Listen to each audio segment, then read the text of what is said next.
ফেব্রুয়ারির দ্বিতীয় সপ্তাহে পা দিতেই পশ্চিমবঙ্গের আকাশে ও হাওয়ায় ধরা পড়ছে ঋতু বদলের স্পষ্ট ইঙ্গিত।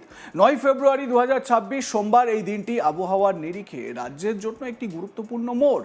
একদিকে যেমন শীতের দাপট ক্রমশ ফিকে হচ্ছে, অন্যদিকে দিনের তাপমাত্রা ধীরে ধীরে ঊর্ধ্বমুখী। সকালের হালকা শীতলতা আর বিকেলের রোদের উষ্ণতা, এই দুইয়ের মিশ্রণে পশ্চিমবঙ্গ এখন এক সংক্রমণকালীন আবহাওয়ার মধ্যে দিয়ে যাচ্ছে।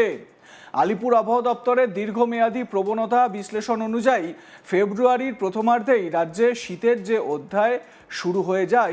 শেষ অধ্যায় শুরু হয়ে যায়। ২০২৬ সালও তার ব্যতিক্রম নয়। ৯ ফেব্রুয়ারির আবহাওয়া সেই পরিবর্তনেরই প্রতিচ্ছবি। ৯ ফেব্রুয়ারি পশ্চিমবঙ্গের অধিকাংশ জেলাতেই আবহাওয়া ছিল মূলত শুষ্ক ও পরিষ্কার। সকালের দিকে হালকা কুয়াশা ছিল, বেলা বাড়ার সঙ্গে সঙ্গে আকাশ পরিষ্কার হয়ে যায়। উত্তর ও দক্ষিণবঙ্গ দুই অঞ্চলেই দিনের তাপমাত্রা স্বাভাবিকের তুলনায় সামান্য বেশি ছিল দিনভর। তবে রাতের দিকে এখনও শীতের কামড় পুরোপুরি বিদায় নেয়নি। আমি যেই মুহূর্তে আপনাদের সামনে এই আবহাওয়ার তথ্য তুলে ধরছি বা আবহাওয়ার খবর বা আপডেট দিচ্ছি, সেই মুহূর্তে দাঁড়িয়ে কিন্তু বেশ ভালোই ঠান্ডা অনুভূত হচ্ছে। হ্যাঁ, একেবারে কনকনে শীত অনুভূত হচ্ছে না, কিন্তু ঠান্ডা ভালোই গায়ে লাগছে। গুরুত্বপূর্ণ বৈশিষ্ট্যগুলি হলো সকালের দিকে হালকা থেকে মাঝারি কুয়াশা, বেলা বাড়ার সঙ্গে সঙ্গে উজ্জ্বল রোদ, বৃষ্টির সম্ভাবনা নেই, উত্তরে হাওয়ার দাপট কম, পশ্চিমী ঝঞ্ঝার প্রভাব ক্ষীণ। দক্ষিণবঙ্গে ৯ ফেব্রুয়ারি কার্যত শীতের শেষ পর্যায়ে বলা যেতে পারে।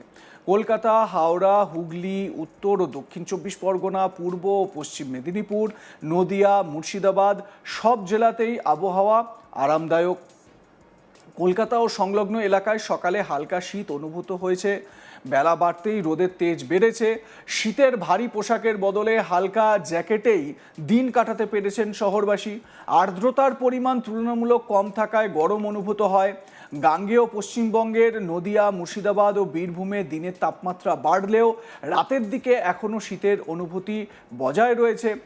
গ্রামাঞ্চলে ভোরের দিকে শিশির পড়ার প্রবণতা অব্যাহত।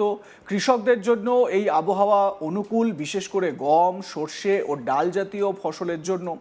উত্তরবঙ্গের আবহাওয়া দক্ষিণের তুলনায় খানিকটা আলাদা। দার্জিলিং, কালিম্পং ও পাহাড়ি এলাকায় এখনও শীতের দাপট বজায় রয়েছে।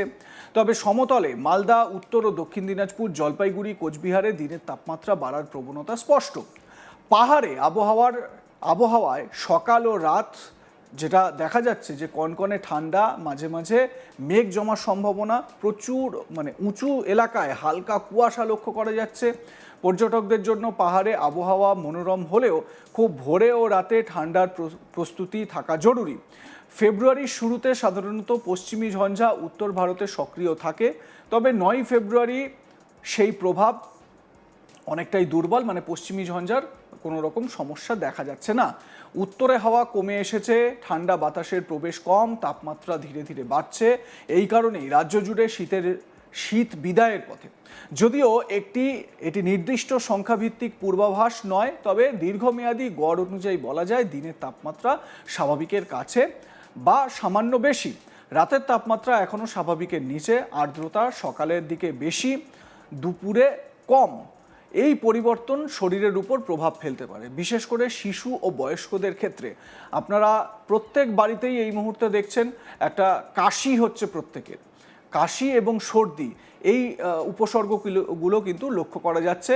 এই যে ট্রানজিশন পিরিয়ডটা, ঠান্ডা বিদায় নিচ্ছে বা শীত বিদায় নিচ্ছে, শীত বিদায় নেওয়া এবং তার সঙ্গে সঙ্গে স্প্রিং বা বসন্তের আগমন, সেই যে ট্রানজিশন পিরিয়ডটা, এই পিরিয়ডটায় কিন্তু স্বাভাবিকভাবে এই উপসর্গগুলো লক্ষ্য করা যায়। ঋতু বদলের সময় আবহাওয়ার এই ওঠানামা থেকে বাড়তে পারে সর্দি, কাশি, ভাইরাল জ্বর, অ্যালার্জি। চিকিৎসকদের যা পরামর্শ সেটাও আপনাদের জানাই। সকালে হালকা গরম পোশাক পরুন, প্রচুর জল পান করুন, ভোরের কুয়াশায় অপ্রয়োজনে বের হবেন না। ৯ ফেব্রুয়ারি আবহাওয়া কৃষির জন্য মোটের উপর অনুকূল বলেই জানানো হয়েছে।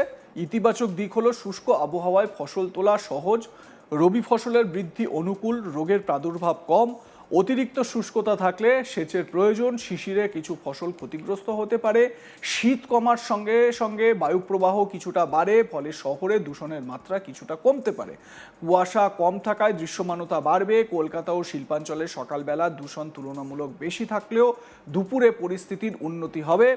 9 ফেব্রুয়ারির আবহাওয়া স্পষ্ট করে দিচ্ছে পশ্চিমবঙ্গে ধীরে ধীরে শীতের পালা শেষ, পশ্চিমবঙ্গ বসন্তের দিকে এগোচ্ছে। আপনারা গাইতেই পারেন বসন্ত এসে গেছে, তবুও তার জন্য আরও কয়েকটা দিন সময় রয়েছে। আগামী দিনে সম্ভাব্য পরিবর্তন, দিনের তাপমাত্রা আরও বাড়তে পারে, রাতের শীত কমবে, মার্চের দিকে গরমের প্রভাব। ফেব্রুয়ারির শেষ সপ্তাহ থেকে শীত কার্যত বিদায় নেবে বলেই আবহাওয়াবিদদের অভিমত। 9 ফেব্রুয়ারি 2026 পশ্চিমবঙ্গের আবহাওয়া এক পরিবর্তনের সন্ধিক্ষণ।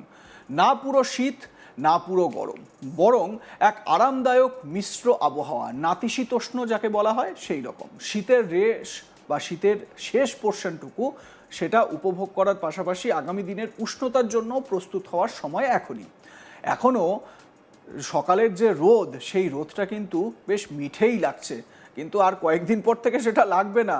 তখন কিন্তু সেই রোদই আমাদের মাথা ব্যথার কারণ হবে। আবহাওয়ার এই শান্ত অধ্যায় যেন রাজ্যবাসীকে কিছুটা স্বস্তি দিচ্ছে। কঠিন গরমের আগে এক টুকরো নরম মনোরম সময়, শীত বিদায় নিচ্ছে নিঃশব্দে, আর পশ্চিমবঙ্গ এগিয়ে চলেছে বসন্তের দিকে। স্বাভাবিকভাবে বলা যেতেই পারে যে শীতের শেষ পর্ব চলছে এই মুহূর্তে। 9 ফেব্রুয়ারির যা ডেটা, সেই ডেটা আপনাদের সামনে তুলে ধরলাম। দুদিন আগেও পশ্চিমী ঝঞ্ঝার একটা পূর্বাভাস ছিল, যদিও এই মুহূর্তে সেরকম কোনো পশ্চিমী ঝঞ্ঝার পূর্বাভাস নেই বা কোনো রকম লক্ষণ দেখা যাচ্ছে না। নতুন করে কোনো ঘূর্ণাবর্ত তৈরি হতেও দেখা যাচ্ছে না, যাতে করে এই বিপর্যয়ের পরিস্থিতি তৈরি হয়, সেরকম কোনো পরিসর তৈরি হয়নি এখনও। তবে যেটা দেখা যাচ্ছে যে এই সময়টায়, যেহেতু এই ট্রানজিশন সময়টা চলছে, বাড়িতে বাচ্চা এবং বয়স্ক মানুষ যারা রয়েছেন তাদেরকে খুব সাবধানে রাখবেন, কারণ এই সময় এই সর্দি, কাশি, জ্বর, এই সমস্ত উপসর্গ লেগেই থাকে। এবং অবশ্যই অনেকেই পরামর্শ দিয়ে থাকেন, যারা ডায়েটিশিয়ানরা রয়েছেন তারা এই পরামর্শ দেন যে সকালবেলা উঠে 1 চামচ মধু খেয়ে নিতে পারেন, বা অনেকে চ্যবনপ্রাশ ব্যবহার করেন।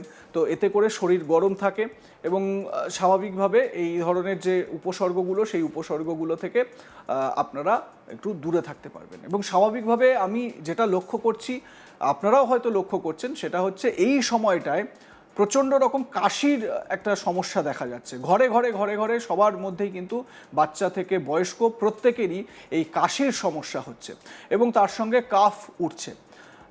তো এটাও বলা হচ্ছে যে এই সময়টায়, মানে এই সাম্প্রতিক সময়ে প্রচুর পরিমাণে পলিউশন কিন্তু হচ্ছে এবং এই পলিউশনের জন্য আমাদের এই অ্যালার্জি বা এই সর্দি কাশির এই ধাতটা কিন্তু লক্ষ্য করা যাচ্ছে।